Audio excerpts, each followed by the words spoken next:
आपत्ति इस बात से नहीं थी, अशरफ और जो क्या कहते हैं अतीक जी को संभ्रांत तरीके अतीक जी, अशरफ जी, मतलब ये डर किस बात का? समाजवादी पार्टी की तरफ से एक चीज ये बताइए, समाजवादी पार्टी ने अपना एक प्रत्याशी खड़ा किया, फिर उसको वापस ले लिया, अब आप निर्दलीय को समर्थन दे रहे हैं, क्या आपके पास एक प्रत्याशी भी नहीं है क्या? देखिए, समाजवादी पार्टी के नेता आदरणीय अखिलेश यादव जी राजनीति को बखूबी समझते हैं और राजनीति परिस्थितियों की गुलाम होती, जिस तरह की परिस्थितियां होती उस तरह की राजनीति खड़ी हो जाती है। शाहजहांपुर से डर गए क्या कि वहां से प्रत्याशी छिन गया, इसलिए सोचा कि अपना नाम ही मत दो, दूसरे से काम चला लो? देखिए, देश और प्रदेश और दुनिया में अगर कोई पार्टी ना डरने के नाम से जानी जाती है तो समाजवादी पार्टी है।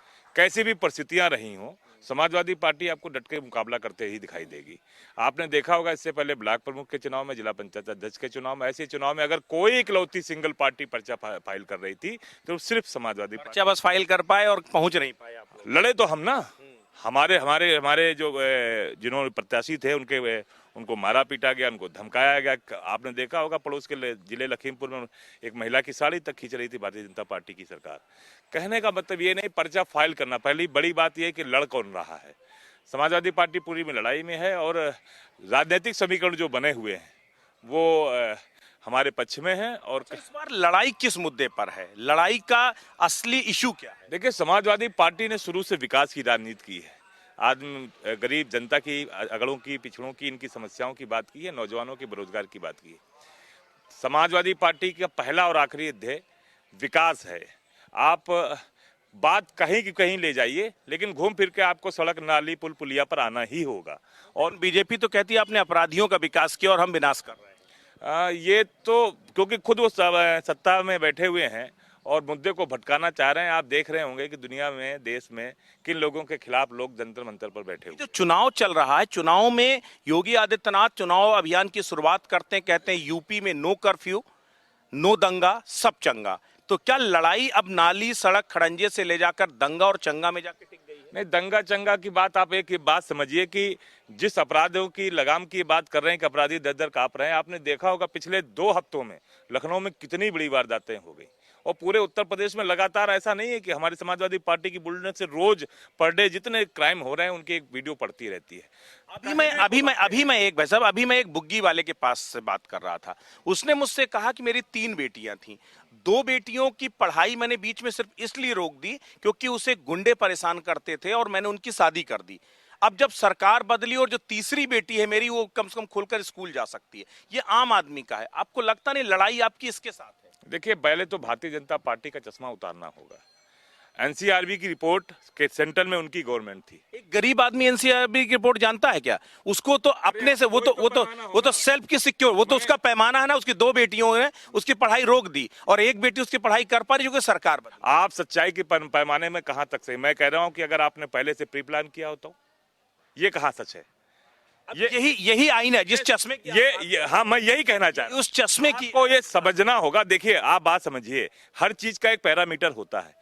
पैरामीटरी पर आप खड़े किए जाएंगे, कसे जाएंगे। कोई भी पीली धातु सोना नहीं हो सकती। मेरा सवाल सिर्फ उसके पैरामीटर पर नहीं कसा जाएगा तब तक आप सच कैसे पता? मेरा सवाल सिर्फ ये है कि क्या आपको इस तरह के सवालों की, चुनौतियों का सामना करना पड़ेगा? जब अतीक और अशरफ मारे जाते हैं, अखिलेश यादव का ट्वीट आता है और उसमें वो करुण क्रंदन करते हैं, बीजेपी सवाल खड़ा करती, बीजेपी कहती है कि अपराधियों के खिलाफ कार्रवाई हो रही, इसलिए सपा को दर्द हो रहा है। तो क्या आम जनमानस के बीच में क्या एक परसेप्शन नहीं? आपको बात समझने की जरूरत है। ऐसा है ना कि ये भारतीय जनता पार्टी परसेप्शन की लड़ाई लड़, मुझे समझाने से अच्छा जनता को समझा पाए। जनता को देखिए, ऐसा है ना, माध्यम आप ही तो हैं, पूछ आप रहे हैं तो आप ही के माध्यम से बात समझाई जाएगी और कही जाएगी। एक बात समझिए, आपत्ति इस बात से नहीं थी अशरफ और जो क्या कहते हैं अतीक जी को किसी इतने संभ्रांत तरीके अतीक जी, अशरफ जी, मतलब ये डर किस बात का है? नहीं, आप गलत, या फिर ये पुराने रिश्ते हैं कुछ जो? देखिए, आप अपने शब्द हमारे मुंह में, आप अशरफ जी, अतीक जी कह रहे हैं ना, इसलिए कह रहा हूं। मैं ये कह रहा हूं कि अगर मुंह से कोई बात निकल ले, मैं आप जैसे किसी का भी संबोधन करते समय आदमी संबोधन करता, हमने कहा वो अपराधी हैं।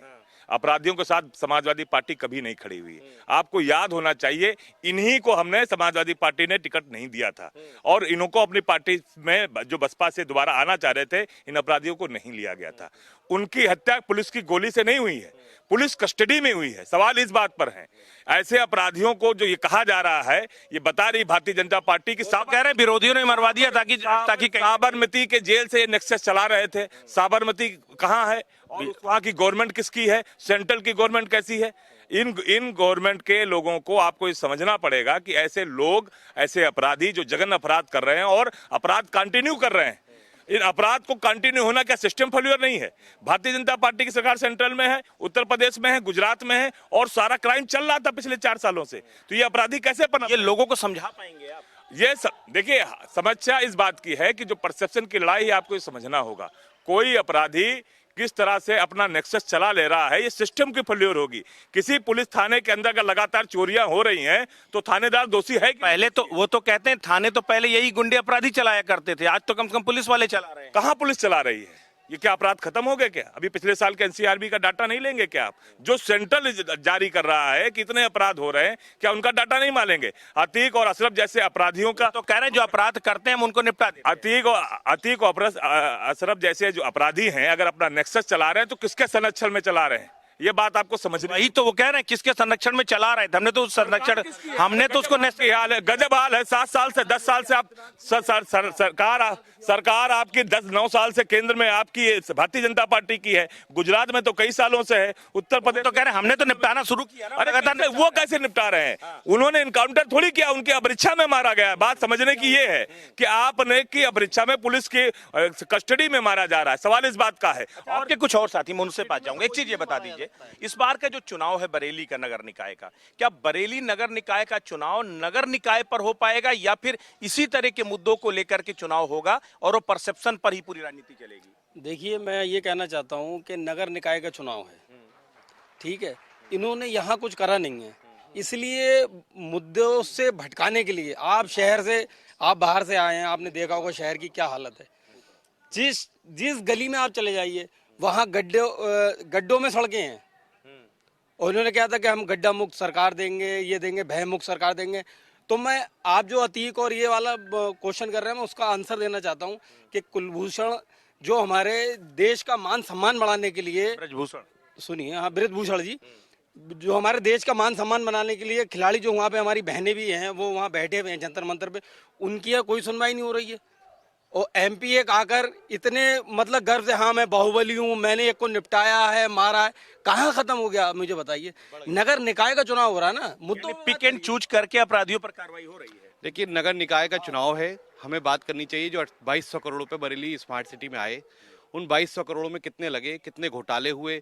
1200 का खंभा 5000 का लगा, 5000 की चीज़ 25000 की लगी, और जो जनता की गाड़ी कमाई का पैसा है उसकी जो बर्बादी की गई है इस स्मार्ट सिटी में घोटालों के साथ, हमें इस पे बात करनी चाहिए। हमें इस पे बात करनी चाहिए कि चंद 2-3 सड़कों पे विकास सिमट के ना रह जाए। विकास का जो पैमाना है वो गली मोहल्ले और हर कॉलोनी तक होता है। मुख्यमंत्री योगी आदित्यनाथ आए थे, आज फिर आ रहे हैं। उन्होंने कहा कि हमने यहाँ पर इसका पहले झुमका सिटी के नाम से इसे जानते थे, लेकिन हमने स्मार्ट सिटी के तौर पर इसको बनाया। नहीं, मैं तो झुमका सिटी और स्मार्ट सिटी की बात नहीं करूंगा। मैं तो ये कहूंगा कि ये नाथ नगरी है, आला हजरत साहब की धरती है। नाम देने से कुछ नहीं होता है। उनके आने पे अगर यहाँ पे 100-100 200 पेड़ काटे जा रहे हैं, आने वाले भविष्य को बर्बाद किया जा रहा है, हमारे आने वाली पीढ़ियों का पॉल्यूशन में झोंका जा रहा है, तो वो ज्यादा महत्वपूर्ण है कि उनके नाम देने से कुछ होता है। उनके नाम देने से कुछ नहीं होता। योगी आदित्यनाथ जी भी एक संसदीय व्यवस्था से, संवैधानिक व्यवस्था से मुख्यमंत्री हैं। वो आज हैं, कल को कोई और भी हो सकता है। वो कोई इतने बड़े व्यक्ति नहीं है कि उनके नाम बदल देने से कुछ हो जाएगा। नाम बदलने से कुछ नहीं होगा, जो काम करेगा वही सत्ता पाएगा। ये इस बात की लड़ाई। अब सवाल ये है कि काम कौन कर रहा है और काम किसने किया है, इसे और भी समझने की कोशिश करेंगे। अलग अलग इलाकों में चलेंगे और ये भी जानेंगे कि आखिर इस बार काम की लड़ाई है या फिर कुछ और।